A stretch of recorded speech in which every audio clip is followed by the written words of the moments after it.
विद्यार्थ्यांना आपण इयत्ता 11वी विषय चिटणीसाची कार्यपद्धती ह्याचा अभ्यास करत आहोत. त्यामध्ये घटक आहे कंपनीची स्थापना, उपघटक आहे कंपनीच्या स्थापनेची प्रस्तावना व कंपनी स्थापनेतील अवस्था याचा आज आपण अभ्यास करणार आहोत. तर त्यामध्ये पहा, प्रस्तावना, कंपनीच्या स्थापनेची प्रस्तावना.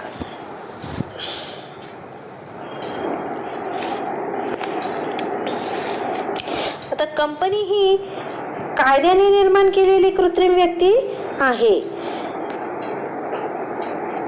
कायद्याने निर्माण केलेली कृत्रिम व्यक्ती आहे. कंपनी ही अस्तित्वात येण्यासाठी कंपनी कायदा 2013च्या कायदेशीर तरतुदीची पूर्तता करावी लागते. मग कंपनीची स्थापना म्हणजेच कंपनीची नोंदणी कंपनी नोंदणी अधिकाऱ्याकडे करणे. आता कंपनीची जी काही नोंदणी करायची आहे ती नोंदणी अधिकाऱ्याकडे करणे. नोंदणी अधिकारी म्हणजे कंपनी कायद्यानुसार कंपनीची नोंदणी करणारा अधिकारी. कंपनी कायद्यानुसार जी व्यक्ती कंपनीची नोंदणी करते तिला कंपनी नोंदणी अधिकारी असे म्हटले जाते. मग कंपनीची नोंदणी ही त्या त्या राज्यामधील नोंदणी अधिकाऱ्याकडे कंपनीची नोंदणी केली जाते. आता यामध्ये किमान प्रवर्तक संख्येनुसार कंपनीचे काही प्रकार आहेत. आता प्रवर्तक म्हणजे काय कंपनीमध्ये, तर कंपनी जी स्थापना केलेली आहे ही कायद्याने निर्माण केलेली कृत्रिम व्यक्ती आहे. यासाठी कंपनी स्थापन करावी लागते. मग ही कंपनी स्थापन करण्यासाठी अगोदर ज्या ज्या व्यक्तींनी यासाठी कष्ट केलेले आहेत, मेहनत घेतलेली आहे त्या व्यक्ती. मग आता ती व्यक्तीच म्हणजे कोण? प्रवर्तक. तिला काय म्हणतात? प्रवर्तक. मग कंपनी स्थापनेसाठी कामकाज करणारे व्यक्ती असतात त्या म्हणजे असतात प्रवर्तक. मग प्रवर्तक जे आहे ते कंपनीच्या स्थापनेत पुढाकार घेणाऱ्या व्यक्तीस प्रवर्तक असे म्हणतात. म्हणजेच कंपनीमध्ये कंपनी स्थापना करण्यासाठी काही आराखडा तयार करावा लागतो. अगोदर कल्पना करावी लागते की कंपनी कशी स्थापन करायची आहे याचा आराखडा तयार केला जातो. ती कल्पना मांडली जाते आणि मग या ठिकाणी कंपनीची स्थापना केली जाते. मग ही कल्पना मांडणे, आराखडा तयार करणे ही जी व्यक्ती आहे ती म्हणजेच असते प्रवर्तक. म्हणजे कंपनीच्या स्थापनेत पुढाकार घेणाऱ्या व्यक्तीस प्रवर्तक असे म्हणतात. मग कंपनी कायदा 2013 3 प्रमाणे किमान प्रवर्तक संख्येनुसार कंपनीचे 3 प्रकार आहेत. आता कोणकोणत्या कंपनीसाठी प्रवर्तक आवश्यक आहे किंवा कंपनीचे जे काही प्रकार आहे त्यामध्ये किती प्रवर्तक आवश्यक आहे, तर त्यामध्ये पहिली आहे सार्वजनिक कंपनी. मग सार्वजनिक कंपनीमध्ये किमान 7 प्रवर्तक. त्यानंतर दुसरी आहे खाजगी कंपनी. खाजगी कंपनीसाठी किमान 2 प्रवर्तक. आणि तिसरी आहे एक व्यक्ती कंपनी. एक व्यक्ती कंपनी म्हणजेच व्यक्तिगत व्यापार किंवा व्यवसाय एकच व्यक्तीची असणारी कंपनी, तिला म्हणतात एक व्यक्ती कंपनी. त्यामध्ये किमान एकच प्रवर्तक असतो. म्हणजे सार्वजनिक कंपनीमध्ये 7 प्रवर्तक, खाजगी कंपनीमध्ये एक व्यक्ती कंपनीमध्ये 1 प्रवर्तक, अशी प्रवर्तकांची संख्या दिलेली आहे. त्यानंतर कंपनीच्या भांडवल संरचनेवर आधारित नोंदणीकृत कलम 3(2) नुसार पुढील प्रमाणे आता या आकडा आहे भागाने मर्यादित कंपनी. आता अशा प्रकारच्या ज्या कंपन्या आहेत त्या कंपन्यांमध्ये भाग विक्री करून भांडवल उभारणी केली जाते. यामध्ये भागाने मर्यादित कंपनी म्हणजे काय? यामध्ये भागांची विक्री केली जाते. भागांची विक्री करून भांडवल जमा केलं जातं. मग यामध्ये भागधारकाची जबाबदारी ही मर्यादित असते. त्याने जेवढे भाग घेतलेले आहे तेवढ्या भागापुरतीच फक्त त्याची जबाबदारी ही मर्यादित असते. ब आकडा आहे हमीने मर्यादित कंपन्या. आता यामध्ये कंपन्यांमध्ये सभासदाने ठराविक रक्कम कंपनीच्या विसर्जनाच्या वेळी देऊ करणे किंवा देण्याची हमी घेतलेली असते. त्यानंतर क आकडा आहे अमर्यादित कंपनी. अशा प्रकारच्या कंपन्यांमध्ये सभासदांची जबाबदारी ही अमर्यादित असते आणि सभासद कंपनी विसर्जनाच्या वेळी सर्व कंपनीची देणी देण्यासंबंधी जबाबदार असतो. या ठिकाणी जो सभासद आहे, जो भागधारक आहे, त्याची जबाबदारी ही अमर्यादित असते, कारण कंपनी विसर्जनाच्या वेळी सुद्धा त्याने रक्कम देण्याची हमी घेतलेली असते किंवा हमी दिलेली असते. अशा पद्धतीने कंपनीच्या भांडवल संरचनेवर आधारित असलेले या 3 कंपन्या आहेत: भागाने मर्यादित, हमीने मर्यादित आणि अमर्यादित कंपन्या. अशा प्रकारच्या 3 आहेत.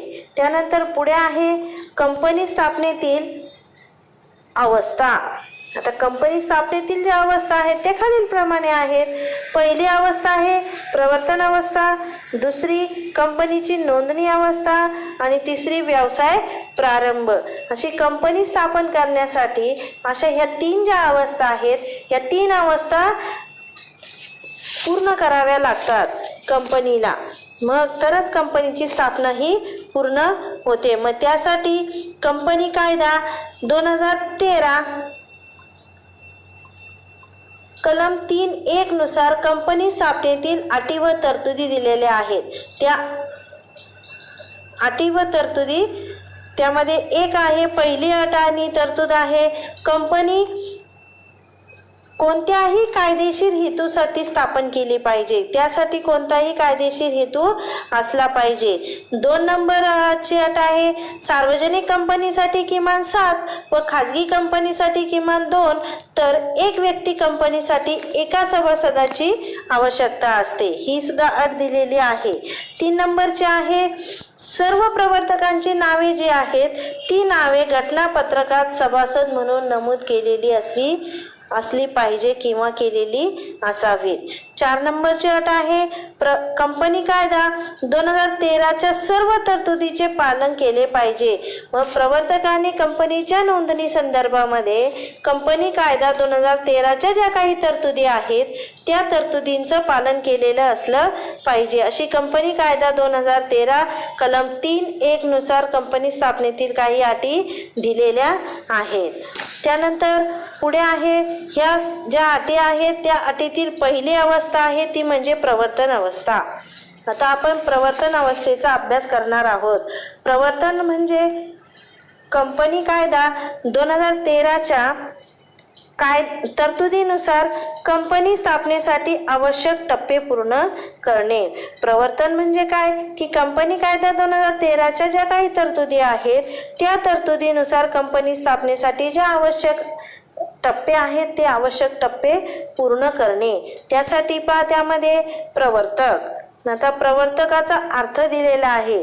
प्रवर्तक म्हणजे कोण, तर कंपनी प्रवर्तनाची म्हणजेच कंपनी स्थापनेची प्रक्रिया करणाऱ्या व्यक्तीस प्रवर्तक असे म्हणतात. मी सांगितलं की आराखडा तयार करणे, अगोदर मनामध्ये कल्पना आणणे, त्याचा आराखडा तयार करणे, आराखडा तयार केल्यानंतर तो वस्तुस्थितीमध्ये आणणे, त्यालाच ती जी आणण्याची प्रक्रिया जी व्यक्ती करते तिला प्रवर्तक असे म्हणतात. म्हणून कंपनी प्रवर्तनाची म्हणजेच कंपनी स्थापनेची प्रक्रिया करणाऱ्या व्यक्तीस प्रवर्तक असे म्हणतात. मग व्यक्ती, भागीदारी संस्था, कंपनी, मंडळ, संघ हे प्रवर्तक असू शकतात. यामध्ये व्यक्ती असतात, भागीदारी संस्था असते, कंपनी असते, मंडळ असते किंवा संघही असू शकते.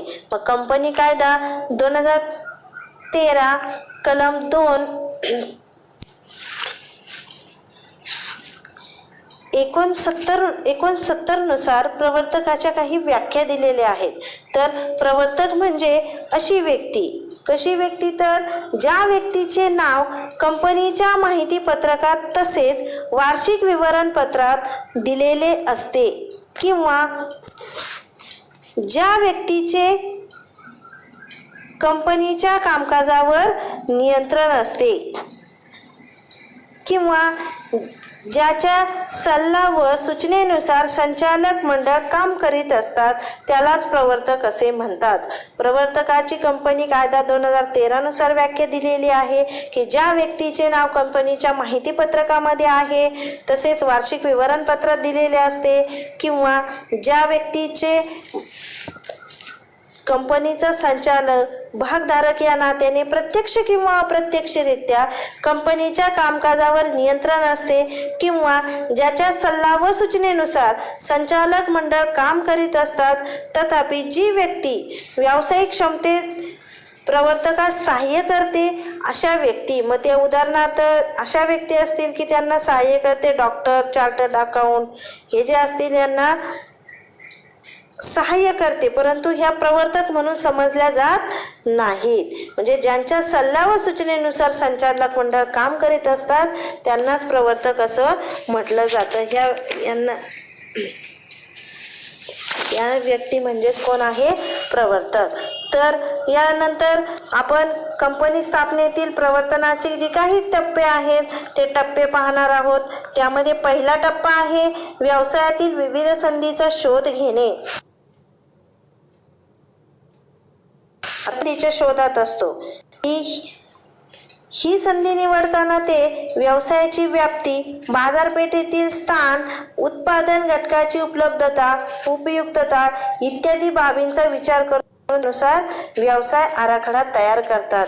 की जो प्रवर्तक आहे तो प्रवर्तक हा नवनवीन संधींचा शोध घेत असतो की जेणेकरून व्यवसायाची व्याप्ती, बाजारपेठेत स्थान आणि उत्पादन घटकाची उपलब्धता, उपयुक्तता या बाबी सुद्धा त्याला विचारात घेऊन यामध्ये कोणत्या पद्धतीने आपण करू शकतो, याचा काय परिणाम व्यवसायामध्ये होईल, ह्या बाबी किती आवश्यक आहे व्यवसायामध्ये, हा संपूर्ण विचार हा प्रवर्तकाला करावा लागतो. म्हणून व्यवसायातील विविध संधींचा शोध घेणे हे प्रवर्तनातील पहिला टप्पा आहे. 2 नंबर आहे आर्थिक नियोजन करणे. चिटणीसाला आर्थिक नियोजन सुद्धा करावे लागते.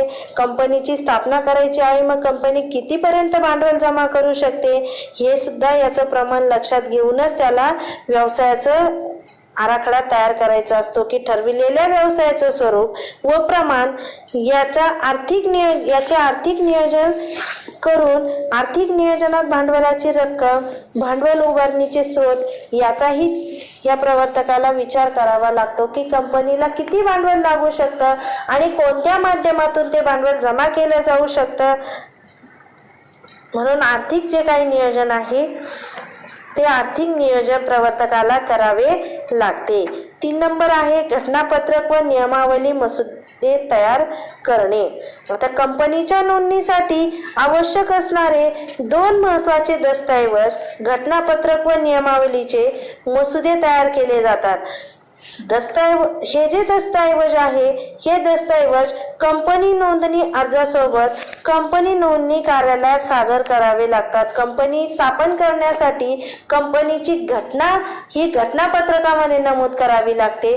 तसेच कंपनीचे जे काही नियम आहेत, जे काही रूल आहेत ते रूल हे नियमावलीमध्ये नमूद करावे लागते. म्हणून कंपनी स्थापन करण्यासाठी जे कंपनीच्या नोंदणीसाठी आवश्यक असणारे जे 2 महत्त्वाचे मुद्दे आहेत ते आहेत घटनापत्रक व नियमावली. की नियमावली व घटनापत्रक हे जे दस्तऐवज आहे हे कंपनी नोंदणी अधिकाऱ्याकडे नोंदणी अर्जासोबत कंपनीला द्यावे लागतात. कारण की कंपनी व्यवसाय स्थापन करताना कंपनीची घटनापत्रक आणि नियमावली अतिशय महत्त्वाची आहे. त्यावरच कंपनीची जे काही स्थिती आहे ती अवलंबून असते. म्हणून कंपनीची घटनापत्रक व नियमावली कंपनीला तयार करून द्यावी लागते. हे काम प्रवर्तक करत असतो. 4 नंबर आहे प्राथमिक करार करणे. तर प्रस्तावित कंपनीच्या वतीने प्रवर्तकांमार्फत प्रारंभिक महत्त्वाचे करार केले जातात. यामुळे कंपनीच्या नोंदणीनंतर कंपनी लगेचच पुढील व्यवसाय करण्यास कार्यास सुरुवात करू शकते. तर प्राथमिक करार करणे म्हणजेच काय की प्रस्तावित कंपनीच्या वतीने प्रवर्तकांमार्फत जे काही प्रवर्तक आहेत त्यांच्या मार्फत प्रारंभिक महत्त्वाचे करार केले जातात. यामुळे काय होते की कंपनीच्या नोंदणीनंतर कंपनी लगेचच व्यवसायाला सुरुवात करू शकते. म्हणून हे करार करणे आवश्यक आहे. आणि शेवटचा आहे 5 नंबरचा टप्पा प्रथम संचालकांची नेमणूक. प्रवर्तक प्रथम संचालकांची नेमणूक करतात, कारण की जे काही सभासद आहेत ते सभासद व्यवस्थापनेमध्ये सहभागी होऊ शकत नाहीत. म्हणून कंपनी प्रवर्तक अगोदरच काय करते, संचालकांची नेमणूक करते. नोंदणीनंतर प्रथम संचालक व्यवस्थापनाचा कारभार आपल्या हाती घेतात आणि प्रवर्तक बरेचदा कंपनीचे प्रथम संचालक म्हणून स्वतःचे नामांकन करतात. कंपनीमध्ये जे काही संचालक आहेत प्रथम, ते आपलं नामांकन अगोदर करून घेतात, कारण की ते सुरुवातीचेच कंपनीचे संचालक असतात. परंतु व्यवसायामध्ये कंपनीच्या व्यवस्थापनामध्ये सभासदाला सहभागी होणं शक्य नसतं, म्हणून यासाठी या संचालकांची नेमणूक प्रवर्तकाला करावी लागते. अशा पद्धतीने या ठिकाणी कंपनी स्थापना जी आहे ती कंपनीची स्थापना केलेली आहे. त्यानंतर कंपनी स्थापनेतील ज्या 3 अवस्था आहेत त्यातील पहिली आहे प्रवर्तन अवस्था. त्या प्रवर्तन अवस्थेचा आपण अभ्यास केलेला आहे. त्या प्रवर्तन अवस्थेतील जे काही 5 टप्पे आहेत त्या 5ही टप्प्यांचा आपण अभ्यास केलेला आहे. अशा पद्धतीने या ठिकाणी कंपनीची स्थापनेसाठी जी पहिली अवस्था आहे ती आहे प्रवर्तन अवस्था.